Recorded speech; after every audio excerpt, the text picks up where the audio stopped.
현관문 앞에 섰는데 비밀번호가 맞지 않았습니다. 손가락이 떨렸어요. 다시 눌러봤습니다. 삐삐삐 틀렸다는 경고음만 계속 났습니다. 제 집인데 제가 못 들어가고 있었습니다. 벨을 눌렀습니다.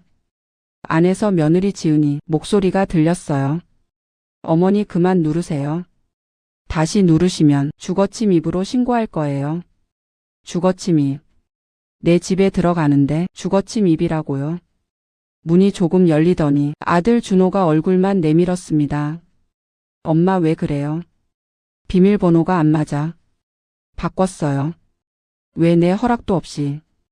이제 제 집이니까요. 제가 편한 대로 할 거예요.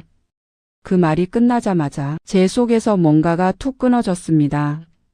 제 집이 아니라 제 집이었지. 과거형으로 들렸거든요. 뒤에서 며느리 목소리가 또 들렸습니다. 오빠 문 닫아 추워. 쾅 문이 닫혔습니다. 정말로 닫혀버렸어요. 저는 복도 바닥에 천천히 주저앉았습니다. 목욕 바구니가 손에서 미끄러졌고 차가운 바닥이 제 무릎을 얼렸습니다. 내가 이 집에서 사람이 아니라 짐이었나. 그 생각이 제 몸을 굳게 만들었어요. 지금부터 저는 아들에게 집을 증여한 뒤 현관문 앞에서 쫓겨날 뻔했다가 결국 법원에서 다시 되찾아낸 이야기를 처음부터 끝까지 들려드리겠습니다. 끝까지 들으시면 증여 전에 반드시 남겨야 할 내용과 이미 비슷한 상황이 시작됐다면 무엇부터 잡아야 하는지 분명히 보이실 겁니다. 제 이름은 박명숙 70살입니다. 인천 부평에서 혼자 살았어요. 남편은 8해 전에 뇌경색으로 세상을 떠났습니다. 남편이 평생 모은 돈으로 마련한 3억짜리 아파트가 제 마지막 버팀목이었습니다. 아들 하나 준호는 38, 며느리 지은이, 손주 서준이는 2돌이었습니다. 처음엔 제가 행복했어요. 주말이면 손주를 안고 집안이 사람 옹기로 채워지는 게 정말 좋았거든요. 그런데 준호가 어느 날 이상한 말을 꺼내기 시작했습니다. 엄마 우리 집이 너무 좁아요. 서준이 키우기가 힘들어요. 이사 가야 하는데 돈이 부족해요. 그 말만이면 저는 그냥 도와줬을 겁니다. 그런데 다음 말이 문제였어요. 엄마 집을 미리 제 명의로 해두면 대출도 쉽고 세금도 줄어든대요. 어차피 나중에 제 거잖아요. 미리 받으면 안 될까요? 그리고 엄마 우리 같이 살아요. 이 집 팔아서 큰 집으로 이사 가요. 엄마도 외롭잖아요. 우리랑 같이 사세요. 같이 살자. 그 말이 제 마음을 무너뜨렸습니다. 혼자 사는 밤이 길었거든요. 전화벨이 울리지 않는 집. 불 꺼진 거실. 그 고요가 쌓이면 사람이 약해집니다. 며느리 지은이도 웃으며 말했습니다. 어머니 같이 살아요. 서준이도 어머니를 좋아하잖아요. 저희가 평생 모실게요. 그날 저는 세무사 사무실에서 서류를 몇 장 넘겼는지도 모르고 도장을 찍었습니다. 설명이 빠르게 지나갔고 글씨는 작았고 저는 아들의 얼굴만 봤습니다. 믿었으니까요. 한 달 뒤 준호네 가족이 제 집으로 들어왔습니다. 초반엔 정말 가족 같았어요. 손주가 제 무릎 위에서 잠들었고 밥상에 국이 2개가 아니라 3개가 올라갔습니다. 그런데 한 달쯤 지나자 집 안의 공기가 달라졌어요. 며느리는 아침마다 화장실을 두고 짜증을 냈고 준호는 저녁마다 제 방을 힐끔거렸습니다. 엄마 방이 제일 크잖아. 우리 방이랑 바꾸면 안 돼요. 서준이 방도 필요하잖아요. 엄마는 혼자니까 작은 방도 충분하잖아요. 저는 작은 방으로 옮겼습니다. 짐을 옮기는데 거실에서 며느리가 전화를 하는 소리가 귓가에 박혔어요.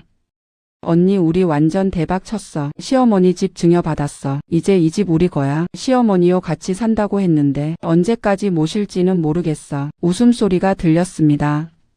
저는 그 자리에서 얼어붙었어요. 그게 진심이었구나. 같이 살자던 약속이 종이보다 가벼웠구나. 그 뒤로 저는 집에서 조용히 사라지는 사람이 됐습니다. 밥은 따로 먹었고 손주는 제 방에 못 오게 했고 며느리는 제 눈을 피했습니다. 그렇게 석 달이 지나던 날 목욕탕에서 돌아온 제가 현관문 앞에서 멈춰 서게 된 겁니다. 비밀번호는 바뀌어 있었고 제 집은 제게 닫혀 있었습니다. 그날 밤 저는 친구 순자 집에서 잤습니다. 순자가 말했습니다. 명수가 자식이라고 마음 약해지면 안 돼. 이성적으로 판단해. 등기부등본부터 떼. 다음 날 아침 저는 주민센터로 갔습니다. 등기부등본 발급 신청했어요. 10분 뒤 종이 한 장을 받았습니다. 소유자 박준호. 등기 원인 증여. 그날 제 이름이 사라져 있었습니다. 손이 떨렸어요. 그런데 더 무서운 건 그 다음이었습니다. 등기부등본 하단에 근저당권 설정이라는 문장이 빨갛게 찍혀 있었습니다. 채권 최고액 8천만 원. 제가 모르는 사이 이 집이 담보로 묶여 있던 겁니다. 그때부터 공포가 달라졌습니다. 쫓겨나는 문제만이 아니었어요. 이 집이 경매로 넘어가면 저는 들어갈 집 자체가 사라집니다. 저는 떨리는 손으로 준호에게 전화했습니다. 집에 근저당이 왜 잡혀 있니? 준호는 한참 침묵하다가 짧게 말했습니다. 엄마 잠깐만이야. 금방 정리할게. 잠깐이라는 말이 가장 위험한 말인걸 저는 살아오며 배웠습니다. 그날부터 저는 서류 상자를 뒤졌습니다. 증여 계약서 설명서 세금 영수증 온갖 종이가 나왔지만 정작 같이 살자 부양하겠다. 주거를 보장하겠다. 그 문장이 박힌 종이는 없었습니다. 저는 등기부만 들고 세무사 사무실로 찾아갔습니다. 그때 그 종이들 부속 합의서 같은 거 없었나요? 세무사는 고개를 갸웃했습니다. 서류는 다 전달됐을 텐데요. 기억이 잘 안 나네요. 저는 그 말을 듣는 순간 알았습니다.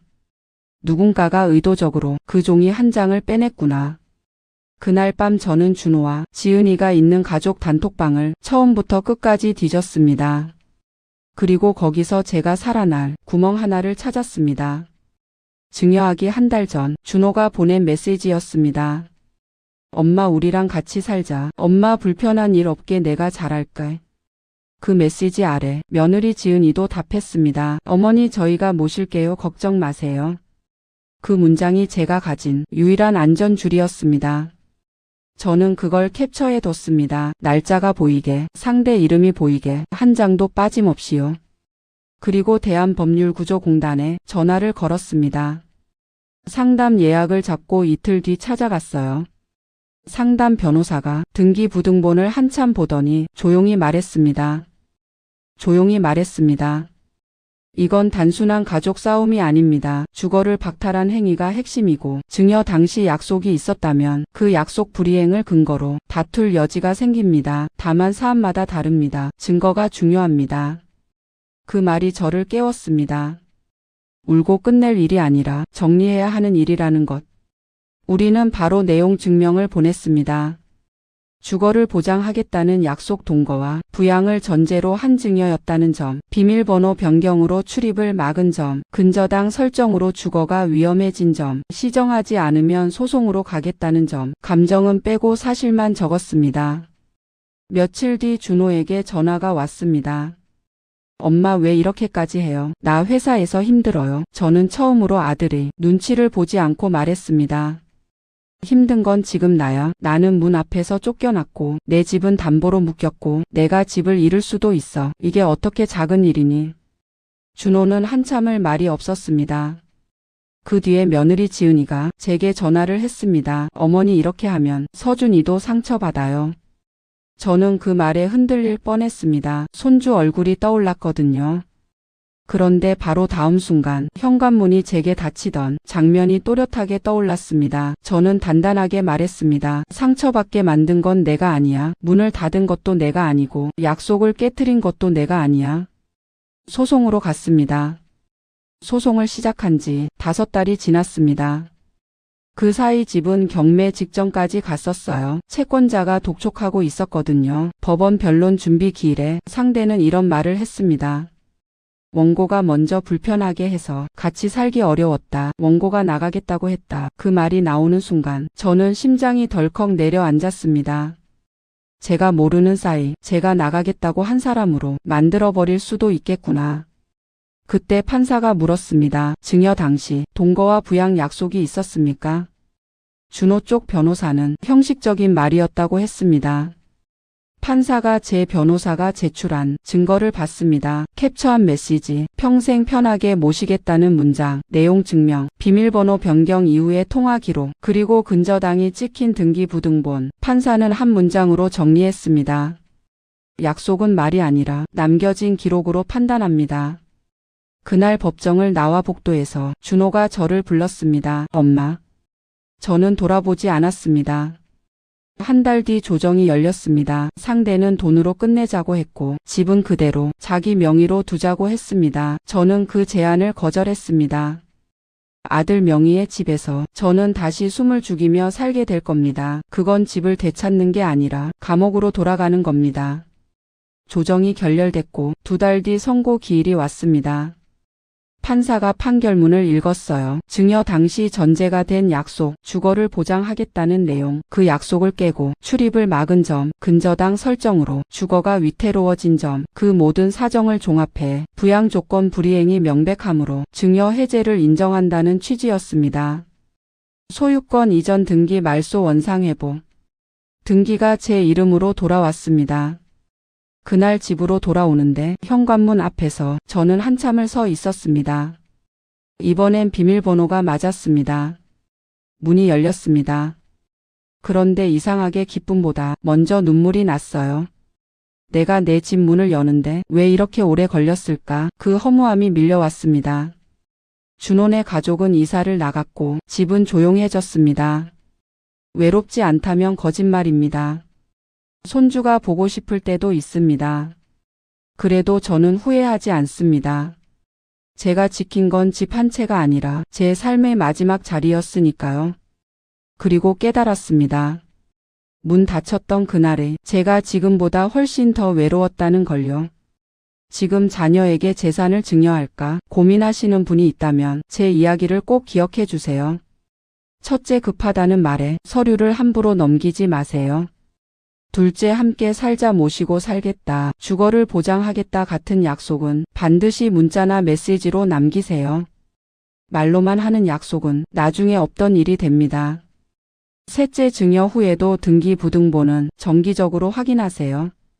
본인 모르게 근저당이 찍히거나 재증여가 될 수도 있습니다. 넷째, 근저당이 설정되는 순간 주거는 흔들립니다. 경매로 넘어가면 집 자체가 사라집니다. 다섯째, 문제가 생기면 혼자 끙끙대지 말고 바로 상담부터 받으세요. 대한법률구조공단 국번 없이 132. 사안마다 다르니 전문가 도움을 받는 게 가장 빠릅니다. 여섯째, 자녀를 믿되 서류는 반드시 챙기세요. 가족이라는 이유로 방심하면 안 됩니다.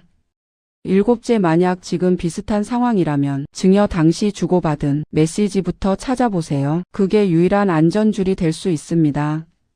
저는 운이 좋았습니다. 메시지 증거가 있었고 법률 상담을 받았으니까요. 하지만 모든 경우가 다 되는 건 아닙니다. 사안마다 다르니 반드시 전문가 상담 받으세요. 오늘 이야기가 마음에 남으셨다면 구독과 좋아요, 댓글로 응원해 주세요. 비슷한 일을 겪는 분들이 혼자 울지 않도록 여러분의 경험도 댓글로 나눠주시면 큰 힘이 됩니다.